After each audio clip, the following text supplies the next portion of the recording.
அறிவிப்பாளர் பதவியில் பழனிசாமிக்கு என்ன பெருமை என்று தமிழக அமைச்சர் ஐ பெரியசாமி விமர்சித்திருக்கிறார்.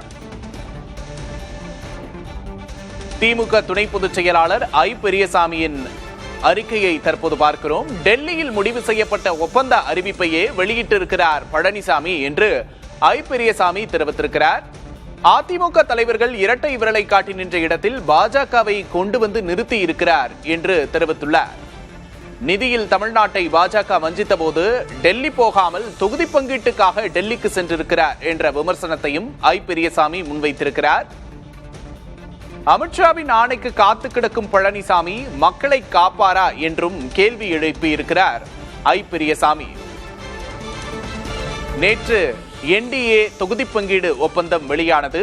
அதிமுக அலுவலகத்தில் வைத்து அறிவிப்பை வெளியிட்டார் எடப்பாடி பழனிசாமி. இதனையே விமர்சித்து திமுக துணை பொதுச் செயலாளர் ஐ பெரியசாமி காட்டமான அறிக்கை ஒன்றை வெளியிட்டுள்ளார். அறிவிப்பாளர் பதவியில் பழனிசாமிக்கு என்ன பெருமை என்று திமுக துணை பொதுச் செயலாளர் ஐ பெரியசாமி கேள்வி எழுப்பியிருக்கிறார்.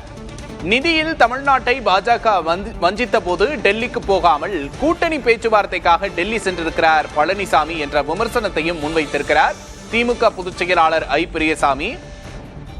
நேற்று என்டிஏ கூட்டணியில் தொகுதி பங்கீடு ஒப்பந்தம் கையெழுத்தானது. அது தொடர்பான அறிவிப்பை அதிமுக தலைமை அலுவலகத்தில் வைத்து எடப்பாடி பழனிசாமி அறிவித்தார்.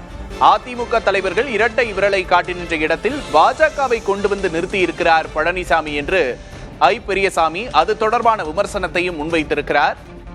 பாஜக உள்ளிட்ட என்டிஏ கூட்டணி கட்சியினர் நேற்று அதிமுக தலைமை அலுவலகத்துக்கு சென்றிருந்தார்கள்.